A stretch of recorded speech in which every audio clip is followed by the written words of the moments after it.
Hello everyone, welcome back to my channel. చాలా రోజులైందండి వీడియోలో కలిసి. ఎలా ఉన్నారండి అందరూ?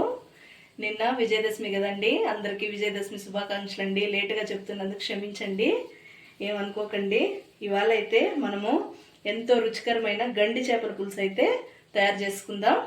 ముందుగా కడాయి పెట్టుకుని కడాయిలో తగినంత ఆయిల్ అయితే వేసానండి. ఆయిల్ అయితే హీట్ అవుతుంది. ఇప్పుడు సన్నగా కట్ చేసి పెట్టుకున్న ఆనియన్స్ అయితే యాడ్ చేసేసుకుందాం. ఆనియన్స్ అయితే మగ్గుతున్నాయి. ఇందులోనే ఇప్పుడు పసుపు, ఉప్పు అయితే యాడ్ చేసేసుకుందామండి. కూరకు సరిపడా పసుపు,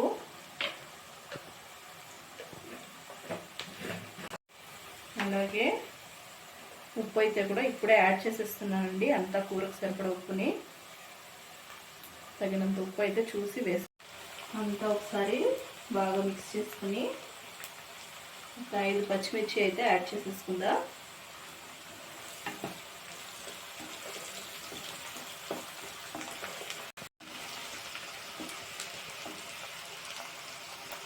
ఉల్లిపాయలు అయితే లైట్గా గోల్డెన్ కలర్లోకి వస్తున్నాయండి.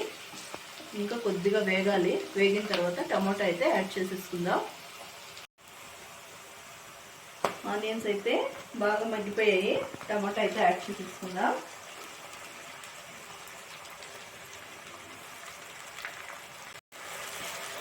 టమాటా వేసాం కదా, ఇంత కలిసేలా ఒకసారి అయితే మిక్స్ చేసేసుకుందాం.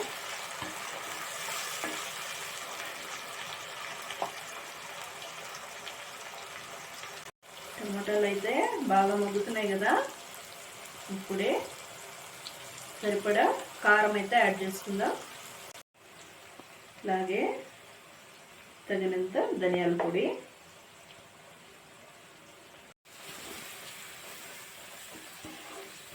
ఇంకా మిక్స్ చేసుకుని అల్లం వెల్లుల్లి పేస్ట్ అయితే యాడ్ చేద్దామండి. ఫ్రెష్గా రుబ్బి పెట్టుకున్న అల్లం వెల్లుల్లి ముద్ద అయితే వేస్తున్నాను. అంతా బాగా కలుపుకుని ఆయిల్ పైకి తేలేంత వరకు అయితే మగ్గనిద్దామండి. చూడండి, అంతా బాగా కలిసింది కదా, చాలా కలర్ఫుల్గా ఉంది మసాలా. ఆయిల్ అయితే లైట్గా పైకి తేలుతుంది. ఒక్క 2 మినిట్స్ అయితే లిడ్ క్లోజ్ చేసుకుందాం.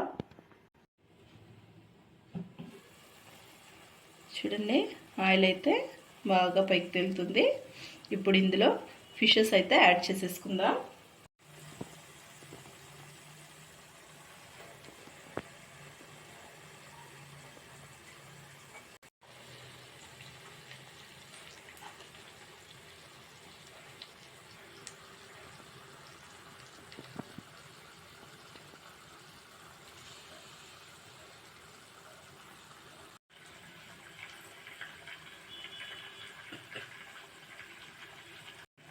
ఫిష్ వేసాం కదా, మసాలా అయితే పట్టేలాగా ఒకసారి ఫిష్ని ఆ పక్కి కదిపి పట్టించేసుకుందామండి.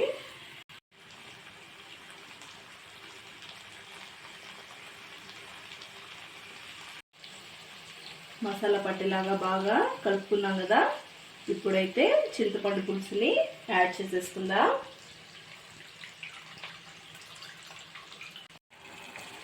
చింతపండు పులుసు అయితే వేసాం కదా, ఒకసారి కలపెట్టుకుందామండి. తర్వాత అయితే మళ్ళీ కదపకూడదు.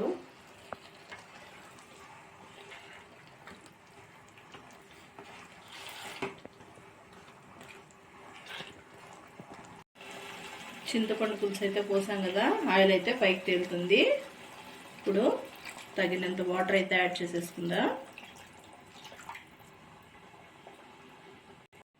ఇందులోనే కరివేపాకుని,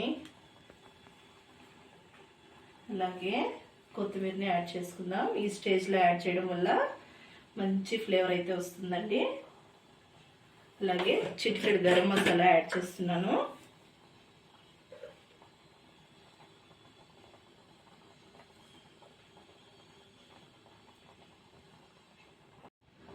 యాడ్ చేసాం కదా, ఇంకైతే గరిటె పెట్టి తిప్పకూడదండి. ఇలా బాగా మిక్స్ చేసుకుని మీడియం ఫ్లేమ్ మీద మూత పెట్టయితే ఒక 10 మినిట్స్ మగ్గిద్దాము. మన ఫిష్ కర్రీ అయితే పర్ఫెక్ట్గా రెడీ అయిపోతుందండి. మూత పెట్టేసుకుందామా.